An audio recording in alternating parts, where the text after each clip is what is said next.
السلام علیکم ورحمۃ اللہ وبرکاتہ۔ الحمد للہ والصلاۃ للہ۔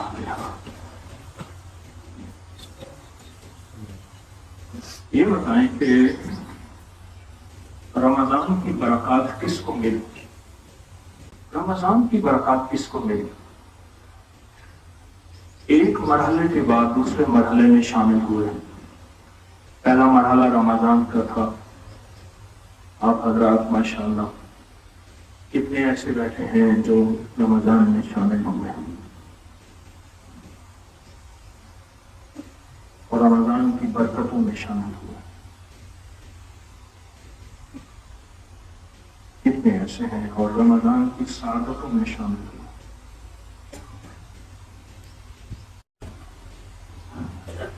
رمضان کی سعادتوں سے کیا ملا؟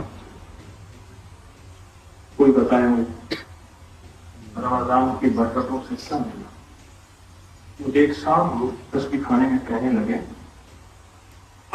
عید کے دن، اس نے کہ 70 سال میری عمر ہے، زندگی میں پہلی دفعہ روزے رکھے ہیں، تراویحیں پڑھی ہیں، قرآن سنا ہے اور 5 وقت نماز پڑھی تسبیح کھانے کی برکت سے۔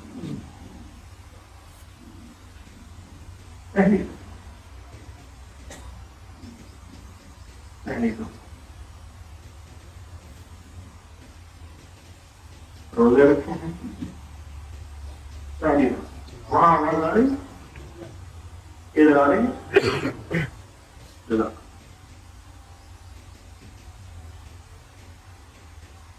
پہلی دفعہ تسبیح خانے میں نماز پڑھی، روزے رکھے، قرآن سنا، پہلی دفعہ۔ ایک صاحب مجھ سے کہنے لگے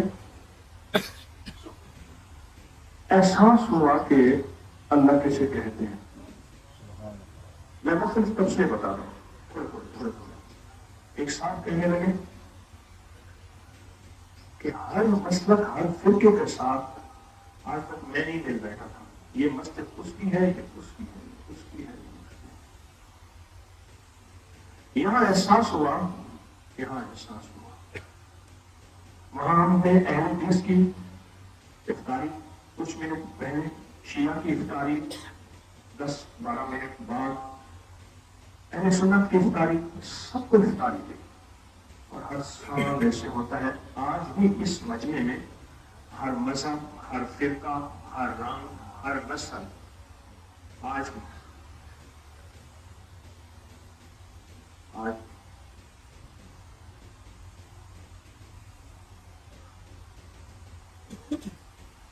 کہنے لگا کہ مجھے مذاہب اور مسالک میں مل بیٹھنے کا پتہ چلا کہ آپس میں محبت کہتے کسے،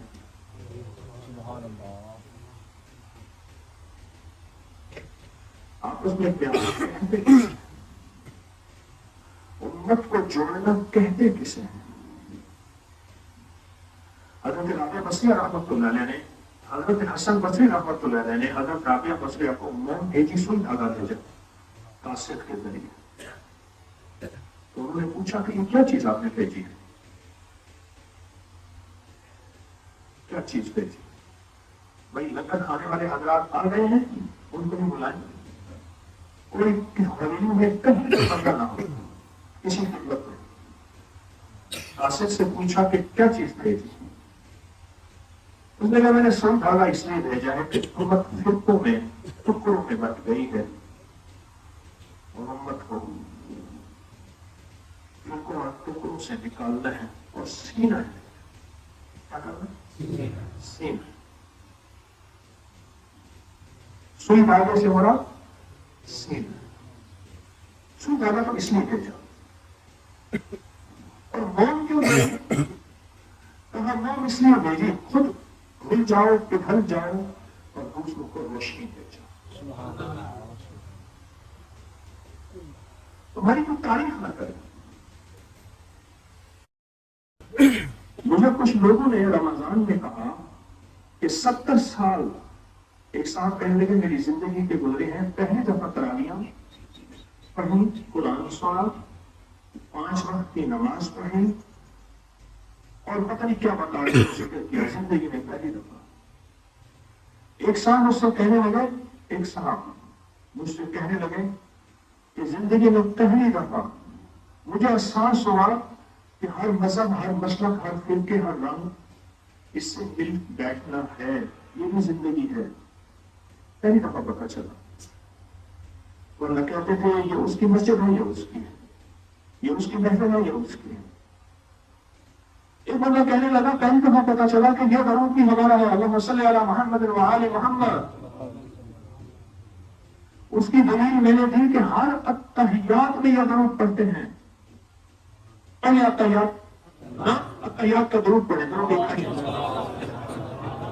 بس بس. اللہم صلی علی محمد و آل، دو روایتیں ہیں، دونوں روایتیں ٹھیک ہے. اللہم صلی علی محمد و آل محمد و آل محمد، ایک ہی لفظ. ہم پتہ چلا یہ تو نماز میں پڑھتے ہیں. اللہ شاید یہ دوسروں کا درود ہے، ہمارا نہیں ہے. مگر لوگوں کے تبصرے، لوگوں کے تاثرات ملتے ہیں. اور کچھ لوگ کہنے لگے کہ ہمیں قربانی کرنا سیکھا. مجھے آرمی کے ایس ایس جی کے کمانڈر ایک بتانے لگا، کئی نے بتایا کہ ہمیں باقاعدہ مشق کرائی جاتی ہے. کئی دن کے بھوکے ہیں، نیوالے کو ہاتھ ڈالا اور وہاں سے سیڑھی بج گئی.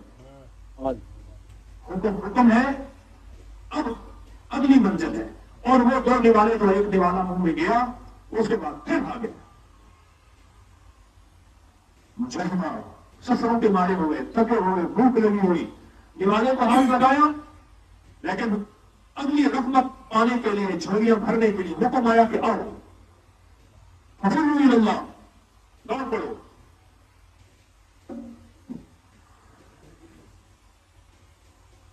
ففروا الی اللہ.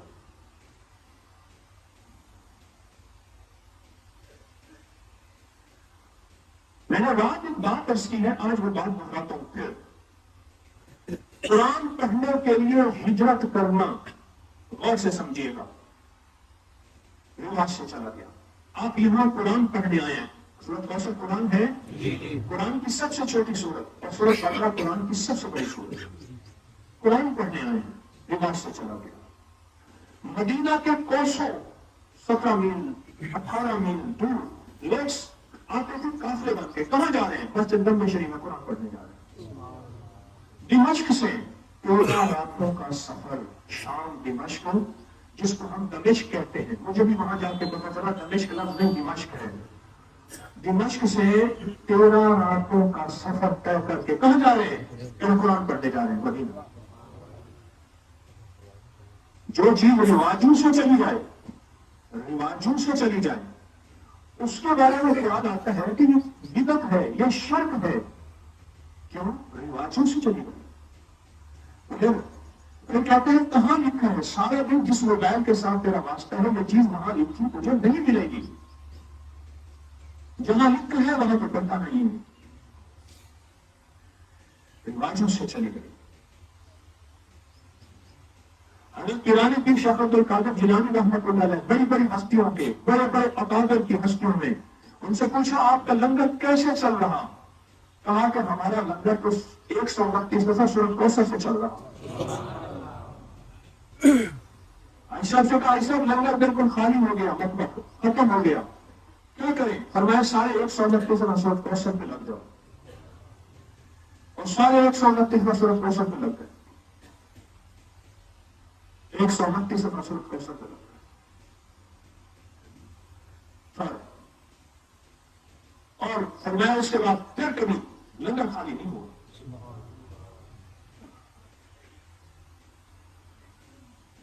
اچھا میرے کوئی زیادہ درس نہیں ہوں گے، کوئی لمبے بیان نہیں ہوں گے. یہاں تو ہمیں یکسوئی چاہیے. کہیں حویلی تو کسی کو نہیں لے، اس لیے میں نے کہا تھا جائے نماز کپڑا لے آنا، کہیں کسی درخت میں، کہیں کسی کونے میں، کہیں کسی کونے میں سورۃ کوثر پڑھنی ہے. اور دل کے ساتھ، جذبوں کے ساتھ، کیفیتوں کے ساتھ اچھی رزق دینا ہے نسلوں کے لیے، نسلوں کے لیے، نسلوں کے لیے. رزق روحانی اور رزق جسمانی. اور ایک بڑی درخواست ہے، میں گزروں آپ کھڑے ہو جائیں، عمل نہ توڑیے گا. اس وقت ماننا اسی میں ہے. میں گزروں آپ مسافر کے لیے آئیں، عمل نہ توڑیے گا. آپ نے ہماری بات سن لے، اسی بات سنانے کے لیے تو میں نے پروفیٹ نے بلایا ہے. لیکن بات سنانے سے مراد کوئی مسئلہ ہوگا، انہیں مسائل کے حل کے لیے تو آپ اس عمل کی تشریف لائیں گے. یکسوئی جتنی زیادہ حاصل کریں گے. آج کا دن ہے، رات ہے، کل کا دن ہے، کچھ رہ جائیں گے، کچھ چلے جائیں گے. ہے ایک ہی رات باقی. کوئی 9 راتوں کا عمل تو ہے نہیں 9 راتیں گزارنے جا رہے ہیں تسبیح کھانے. ارے 9 راتیں، ایک رات بس ختم. کل عصر کے وقت دعا واپسی، بس انشاءاللہ. اس لمحے کو، اس گھڑی کو قیمتی بنانا، میسر کو مؤثر بنانا ہے. یکسوئی کی انتہا کر دینی ہے. کل ایک جوان نے مجھے یکسوئی کو بتائی. کون بتا رہا تھا سانس روک کے؟ کہاں ہے وہ؟ بتاؤ، اونچا بتاؤ. کہنے لگے میں نے مشق کی، ایک سانس میں 33 بار کوثر پڑھنے کی مشق کی. 4 سانس میں 129 بار پڑھنے کی مشق کر لی ہے. پہلے کہا تھے پہلی دفعہ 3 دفعہ بھی نہیں پڑھ سکتا تھا ایک سانس میں. آہستہ آہستہ محنت کرتے کرتے اب میں یہاں تک پہنچا ہوں. اور ایک سانس میں پڑھنا آہستہ آہستہ مشق ہوتی ہے. آہستہ آہستہ مشق ہوتی ہے. انسان کوئی بھی سیکھا ہوا نہیں آتا. جذبے سکھاتے ہیں، عشق سکھاتا ہے، ولولے سکھاتے ہیں. اور یہ سورت کوثر اپنی ذات کے لیے نہ پڑھنا، غلطی نہ کرنا، پوری امت کی نیت کر کے، پوری انسانیت کی نیت کر کے پڑھنا. جتنی بڑی دعا اتنی بڑی عطا. اور اپنے وقت کو ضائع نہ کیجیے گا. آج کا دن ہے، کل کا دن ہے، بس ختم. ایک ایک لمحہ، ایک ایک ساتھ، ایک ایک گھڑی سورت کوثر کے میں نے اتنے نصاب کر کے جانا ہے. 129 دفعہ سورت کے 129 دفعہ پڑھیں تو ایک نصاب ہے. ہمارے ایک دوست 129 کی رات میں کہہ رہا تھا نا کہ کچھ ایسا ہوتا کہ 129 دفعہ سورت کوثر پڑھتے اور 129 دفعہ کی تسبیح ہوتی. یاد ہے میں نے رات کہا، ہمارے صاحب بنا کے لائے مجھے دے رہے تھے، یہ تھوڑی سی تسبیح ہیں. 129 دفعہ کی میں نے 129 تسبیح بنائی ہے، یعنی 129 دانوں والی. آئندہ صاحب سوچنا ہے سب نے کہ 129 دانوں والی تسبیح سب حضرات بنوا کے لے آئیں، اجازت ہے، اور یہاں بانٹے، خود بنوا کے لے آئیں، بنا کے لے آئیں، تقسیم کریں ہر سال انشاءاللہ. اس سے آسانی ہوتی ہے پڑھنے میں، گننے میں آسانی ہوتی ہے، پڑھنے میں آسانی ہوتی ہے. یہ دیکھیں یہ لائن ہے 129 دفعہ. یہ سورت کوثر جو ہے یہ 129 کی تسبیح لائن ہے. اللہ اکبر، اللہ اکبر. یہ سب سے پہلے تو انہیں دیں جو سارا سال حویلی میں خدمت کرتے ہیں. انہیں دے دیں جو سارا سال حویلی میں خدمت کرتے ہیں نا، یہ انہیں دے دیں. انہی کے لیے ہے جو سارا سال حویلی میں خدمت کرتے ہیں. بس بات میری ختم، اتنی سی بات. اب دیکھتے ہیں کہ فرسٹ کون آتا ہے پوری کلاس میں. فرسٹ کون آتا ہے؟ قرآن کہتے ہیں السابقون السابقون. کون آگے نکل جائے گا؟ اولئک المقربون، وہی اللہ کا ولی ہوگا. بس کون آگے نکل جائے گا؟ صرف ایک مسئلہ ہے. رات میں نے کہا تھا آپ کو سسکیاں اور ہچکیاں کام کریں گے. سسکیاں اور ہچکیاں. آپ ہیں نرم دل، آپ ہیں رحم دل، آپ اللہ کے دوست ہیں. آپ کسی کو روتا سسکتا دیکھ سکتے ہیں؟ روتا سسکتا تو آپ دیکھ سکتے ہیں. صرف ہچکیاں اور سسکیاں آپ کو موبائل کی تنگ کریں گی. کہتا تھا کہ ساتھ جیئیں گے ساتھ مریں گے. اب رک گئے ہیں تو منانے نہیں آیا، مدت سے کوئی شخص رلانے نہیں آیا، جلتی ہوئی آنکھوں کو بجانے نہیں آیا. موبائل کی ہچکیاں اور سسکیاں آپ کو بہت تنگ کریں گی. آپ ہیں رحم دل، آپ رحم دل. وقت بنانا، تصویریں بنانا، اس کا فکر نہ کرنا، اس کا فکر نہ کرنا. بس ایک فکر کرنا کہ میرے کتنے نصاب کس ترتیب سے اور کتنے دھیان سے اور کتنی توجہ سے پڑھ کے جا رہا ہوں، اس کا فکر کرنا۔ یہ خدمت والے گیٹ والے نے گیٹ کیوں کھولا ہوا ہے؟ کھول کے مستقل رکھا ہوا ہے۔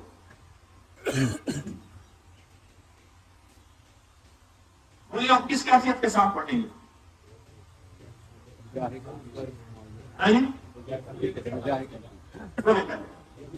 یکسوئی کیسی ہوگی؟ دھیان کیسا ہوگا؟ کہتے ہیں اچھا راجہ ناشتہ کر رہے تھے، ظالم آدمی انہیں ناشتہ ہی چپا دیا، کوئی احساس نہیں، کوئی درد نہیں، کوئی فکر نہیں۔ احساس درد ہے، یہی ہے۔ یہ کھانے تو گھر میں بڑے اچھے مل رہے ہیں، یہاں جو جھولیاں بھرنے آئے ہیں، مرادیں پانے آئے ہیں، عرشوں سے نصیب بدلوانے آئے ہیں، عرشوں سے نصیب بدلوانے ہیں۔ سچ پوچھیں، اگر فرشوں سے نصیب بدلتے نا، فرشوں سے نصیب بدلتے، فرشوں سے نصیب بدلتے، تو پھر نظام عالم میں مالدار کا بیٹا مالدار ہوتا، نواب کا بیٹا نواب ہوتا۔ میرے پاس کراچی میں ایک ریاست کے نواب کا پوتا آیا، قصبہ کرسی کے انتہا، میں فلاں، میں نام نہیں لیتا ریاست کا، اسٹیٹ تھی، میں فلاں کا پوتا ہوں، سنا پوتا ہوں، اور مجھے تصویریں یہ چیزیں دکھائی، آپ میرے گھر آئیں گے، میں ضرور آؤں گا۔ اس کے گھر گیا نا، سچ پوچھے کتنا بڑا گھر تھا جس میں 5-6 چارپائی آ جائیں، اتنا بڑا گھر تھا، اور ایک طرف سو کے ٹکڑے پڑے ہوئے تھے، اور غربت کی انتہا۔ اور کہا میں ایک بس میں، وہ کراچی میں جو بسیں چلتی ہیں نا، اس میں کنڈکٹر کرتا، اس کا دادا سلا فلاں ریاست کا نواب تھا۔ اور اگر آپ کوثر پڑھ کے بے اللہ نسلوں میں رزق بخت مقدر، رزق بخت مقدر اور رحمت اور برکت اللہ نسلوں میں سے چھاپ کر دے،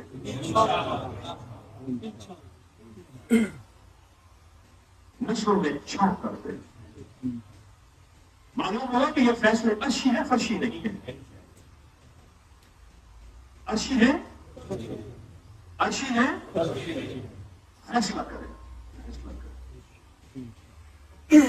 اور اپنے سامان کی خود حفاظت کرے، کوئی چیز یہاں کھلی نہ چھوڑے، کوئی چیز نہ چھوڑے کھلی۔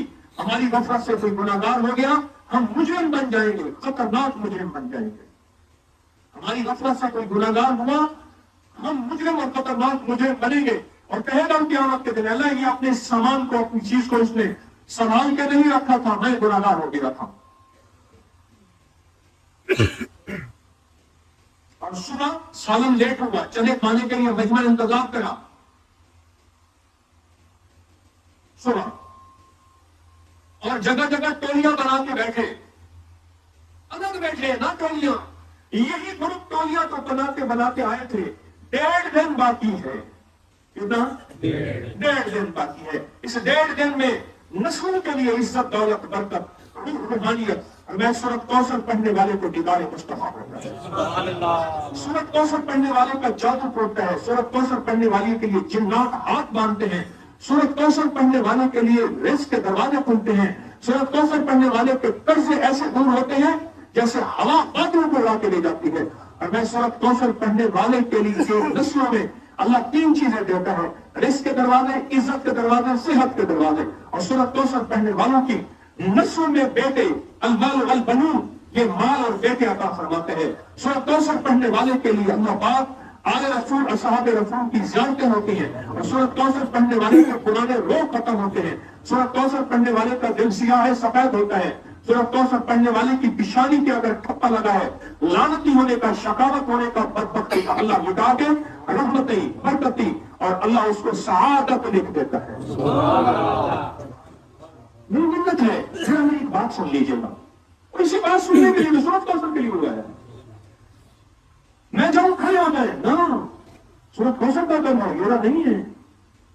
موبائل 4 بندے بیٹھ کی باتیں، کیونکہ بعض بندوں میں ایسی عادت ہے وہ جب تک باتیں نہ کر لیں۔ ہمارے یہاں علاقے کا ایک بندہ یہ دس کا حج پہ گیا، جو 4 دن کے بعد کہنے لگا بیٹا میں مر جاؤں گا، میرا دل پھٹ جائے گا، سمجھ گیا، وہ علاقے کے 2-4 بندے لایا، ان سے باتیں کی، گپ شپ کی، ہاتھ آئے، زور سے ایسے ہاتھ مارا، گالیاں کر کے کہنے لگا میں ہفتہ لانگ بیچی آپ، ہفتہ گزر جائے گا، میرا ہفتہ گزر جائے گا۔ نہیں، سر یکسوں کا آخر گھر ہے، یہاں ہر مسلک، ہر مذہب، ہر فرقہ، ہر رنگ، ہر نسل سعادت ہے. کون اللہ کا مقرب ہے, کون اللہ کا دوست ہے. اور دوسری چیز یہ ہے کہ اندر گاڑیاں کھڑی ہیں, یہ پارکنگ میں لے جائیں. گاڑیاں اندر کھڑی ہیں, یہ پارکنگ میں لے جائیں. 4-5 گاڑیاں کھڑی ہیں, یہ پارکنگ میں لے جائیں. بس میری درخواست ہے. اور آخری درخواست یہ ہے, یہاں ہے یکسوئی. مجھ سے کچھ لوگوں نے علیحدہ کہا, کچھ لوگوں نے کسی کے ذریعے کہلایا. حضرت کتمین کے جال کو توڑنے کے لیے ہمیں بتائیں ہم کیا کریں. صرف کوثر سے بڑی طاقتور چیز نہیں کہ ان نشانیوں کا تیرے دشمن کی حالت ابتر ہوگی. سخت توجہ, سخت دیوانی. یہ موقع ہے, عاشق دیوانے بیٹھے ہیں, اللہ کے دوست, اللہ کے ولی بیٹھے ہیں. کتمین کے جال کو توڑنے کے لیے اللہ سے منوا کے جائیں. انشاءاللہ اللہ سے منوا کے جائیں, اللہ سے منوا کے جائیں. کفا باللہ ولیا وکفا باللہ نصیرا. بس نماز کا وقت مجھے بتا دیں, ظہر کتنے بجے ہوگی بھائی؟ ابھی کیا وقت ہوا؟ نہیں. صبح ناشتہ کتنے بجے کیا آپ نے؟ 7 بجے ناشتہ کیا. نماز کی ترتیب کو ایسی بنائیں کہ نماز, دوپہر کا کھانا, پھر پھیل جائیں. شام عصر کتنے بجے ہوگی بتا دیں؟ 5:15 عصر ہوگی. 1:30 بجے ظہر ہوگی. کتنے بجے؟ 1:30 بجے. اور مغرب ہوگی. عشاء کتنے بجے ہوگی؟ 8:15 بجے عشاء ہوگی. سمجھ گئے اللہ والے؟ ظہر کتنے بجے؟ عصر کتنے بجے؟ 5:15. مغرب اور عشاء. جلدی سونے کی ترتیب بنائیں اور اٹھ کر پھر رات کی تنہائیوں میں بیٹھ کے اس کریم سے مانگیں اور اللہ سے کہیں اللہ اس حویلی کو کیا ایسے ہی ہم ذکر کے ہلکے ایسے ہی لگے رہیں اور پھر کتمین کے جال کو توڑنے کا فیصلہ کروائیں گے. موقع ہے اور ہے بھی صورت وہی کہ ان نشانیات اور جب یہ صورت پڑھی گئی تھی قریش مکہ کے سارے جال ٹوٹ گئے تھے اور رب نے اللہ پاک جل شانہ نے میرے کلی والا اور ان کی جماعت آل رسول اصحاب رسول کو دنیا میں ان کے جھنڈے لگا دیے. پھیل جائیں اور پھیل کے سورت کوثر کی محنت کریں اور جان ماریں اور مانگ کے جائیں اور منوا کے جائیں اور اللہ سے گر گرا کے اور اللہ سے یکسوئی والے وہ جو سنتے تھے کہ یا اللہ دنیا میں ایسی جگہ کوئی کہیں اکیلے بیٹھے رہتے وہ یہ ہے یہاں بیٹھ کے اللہ سے بنوائے. سبحان اللہ و بحمدہ سبحانک اللہم وبحمدک اشہد ان لا الہ الا انت نستغفرک ونتوب الیک. آمین برحمتک.